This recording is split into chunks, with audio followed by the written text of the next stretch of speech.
Hər kəsə salam, xoş gördük hər birinizi. Bugünkü dərsimiz Avropa Hun dövlətidir. Biz 6-cı sinifdə Böyük Hun dövləti haqqında danışdıq. Böyük Hun dövləti dedik ki, bu dövrdə Ön Asiyadan Sakit Okeana qədər olan geniş əraziləri əhatə edirdi və belə deyək də Xəzər dənizindən Sarı dənizə qədər geniş ərazilərdə türklər məskunlaşmışdılar. Mərkəzi Asiyada Qobi səhrasıdır, Altay dağlarıdır. Bu ərazilər türklərin ana vətənləri hesab olunurdu. Lakin türk xalqı köçər xalq olduğuna görə, yəni burada köçər maldarlıqla məşğul olduqlarına görə ərazilərinin quraq, iqliminin sərt olmasına əsas götürərək köç edirdilər və dünyaya yayılırdılar. Həmçində Azərbaycana da gəlmişlər həmin xalqlar. Hunlar haqqında ilk məlumat eramızdan əvvəl 2-ci minillikdə Çin mənbələrində və eradan əvvəl 4-cü əsrdə Şiz mənbələrində rast gəlinir. Həmin bu mənbələrdə türklər haqqında məlumatlar verilir. Xalqların böyük köçü hələ Asiya Hun dövlətinin mövcud olduğu dövrdə eramızdan əvvəl xalqlar geniş ərazilərə, türklər daha doğrusu geniş ərazilərə yayılmağa başlamışdılar. Asiyadakı türklərin sərt dediyimiz kimi iqlim şəraitinin olması və yeni otlaqların axtarılması gətirib onların köçünə səbəb olmuşdu. Eramızın ilk əsrlərindən qərbə doğru köç etməyə başlamışdılar və qərbə doğru köçün nəticəsində Mərkəzi Asiyanın cənub hissəsində Axunlar və İdil çayını keçib Ön Asiya istiqamətindən gəlib Avropada məskunlaşanlar isə Avropa Hunları adlandırılırdılar ki, bunlar öz dövlətlərini yaradacaqlar. Və qərbə doğru gələn bu Hunlar Avropada yaşayan alanları, qotları sıxışdırmağa başlamışdı. Həmin bu alanlar, qotlar da yəni Avropa daxilində köç edirdilər. Buna görə də bu dövr tarixdə xalqların böyük köçü adlanır. Yəni, həm türk tayfaları köç ediblər Qərbi Avropaya doğru, Avropada yaşayan tayfaları da özləri köç etməyə məcbur ediblər. Həm Avropada, həm də Asiyada bu proses gedirdi. Bəs xalqların böyük köçünün səbəbləri nə idi? İqtisadi, siyasi və sosial səbəbləri var idi. İqtisadi cəhətdən dediyimiz kimi quraqlıq idi, otlaqlar az idi. Siyasi cəhətdən toqquşmalar olurdu. Çinin əsarətində yaşamaq istəmirdilər, öz dövlətlərini yaratmaq istəyirdilər. Sosial səbəbləri isə əhali sıxlaşmışdı və əhalinin sayı sürətlə artırdı. Bu üç səbəbə görə türk xalqları köç edirdi. Xalqların böyük köçü eramızın 4-cü əsrində başlamış, 4-7-ci əsrləri əhatə edir və burada əsas Hun tayfaları idi köç edən. Bunların təsiri ilə indi dediyimiz kimi alanlar, qotlar da köç edirdilər və xalqların böyük köç zamanı ümumi götürsək, köç edən tayfalar oldu Hunlar, alanlar, qotlar və Slavyan xalqları köç etmişdilər. Qərbi Hun dövlətinin yaranması. Qərbi Hunların ilk başçısı Tanrı xan olmuşdu.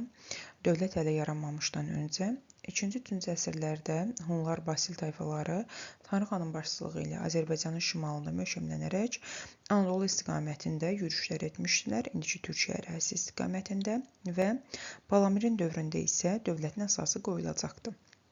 Balamir 374-cü ildə hakimiyyətə gəldi, yəni daha doğrusu xan oldu, hələ dövlət yaranmayıbdı və 70-ci illərdə onun başçılığı ilə Hunlar burada İdil və Don çayları arasındakı ərazidə alanları sıxışdırdılar, məğlubiyyətə uğratdılar, Oskot krallığına son qoydular. Hunların bir hissəsi isə Cənubi Qafqaza, Anadolunun şərqinə doğru yürüşlər etdilər. Həmçinin Şimali Qafqaz, Qaradəniz sahillərini ələ keçirib Dunay istiqamətində irəlilədilər və Don çayını keçərək burada Terek və Kubanı ələ keçirdilər.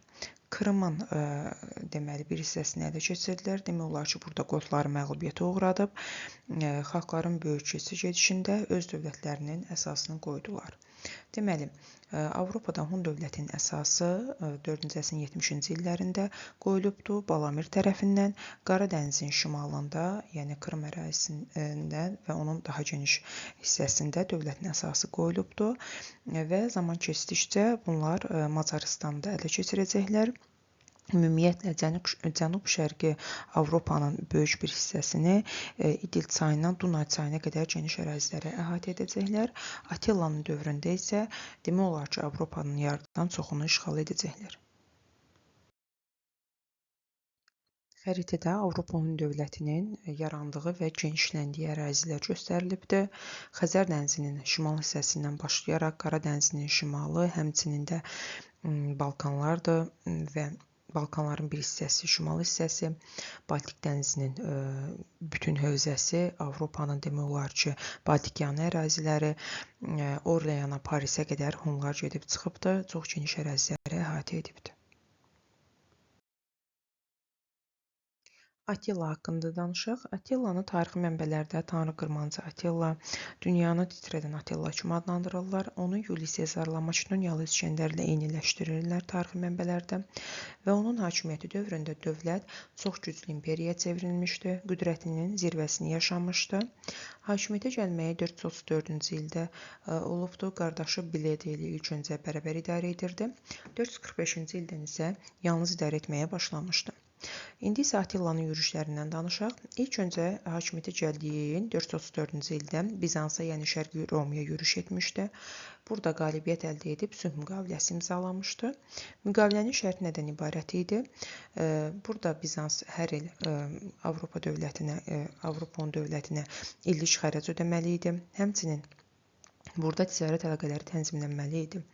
Və bununla da Attila öz qərb sərhəddini təhlükəsizliyini təmin etdi və möhkəmləndirdi. Lakin Bizans bu öhdəliklərin yerinə yetirmədi, xalqları üsyana təşviq edirdi. Buna görə də Attila 447-ci ildə ikinci Balkan səfəri edərək Konstantinopol mühasirəyə aldı. Burada da qalibiyyət əldə edərək böyük məbləğdə təzminat aldı. Yəni ikincində daha böyük məbləğdə təzminat ödədi Bizans Avropa dövlətinə. Bundan sonra isə Qərbi Romaya hücumlar edəcəkdi. Qərbi Romaya yürüşünün başlamamışdan əvvəl Fransa ərazisinə səfər, yəni Qaliya ərazisinə səfərlər təşkil edəcək. Burqundiyanı ələ keçirib Orlean şəhərinə qədər əraziləri ələ keçirəcəkdi. Və 451-ci ildə Katalan döyüşü olacaqdı. Aitsi və Attila arasında, Roma ordusu ilə deməli Attila arasında döyüş baş verəcəkdi. Aitsi Attilanın uşaqlıq dostu olubdu. Bu döyüşdə deməli Roma ordusunda Hunların məğlub etdiyi Qotlardır, Franklardır mübarizə aparacaqlar. Lakin döyüşün heç bir nəticəsi olmayacaq. Nə Attila, nə də Aitsi heç biri qalibiyyət əldə etməyəcəkdi. Və Attila bunun ardınca 452-ci ildə Romaya hücum edəcək. Lakin Roma papasının xahişi ilə şəhəri dağıtmayacaq və özündən Qərbi Romanı asılı salacaqdı. Deməli, Attila həm Şərqi Romanı, həm də Qərbi Romanı özündən asılı vəziyyətə salır və bunlardan bac alır.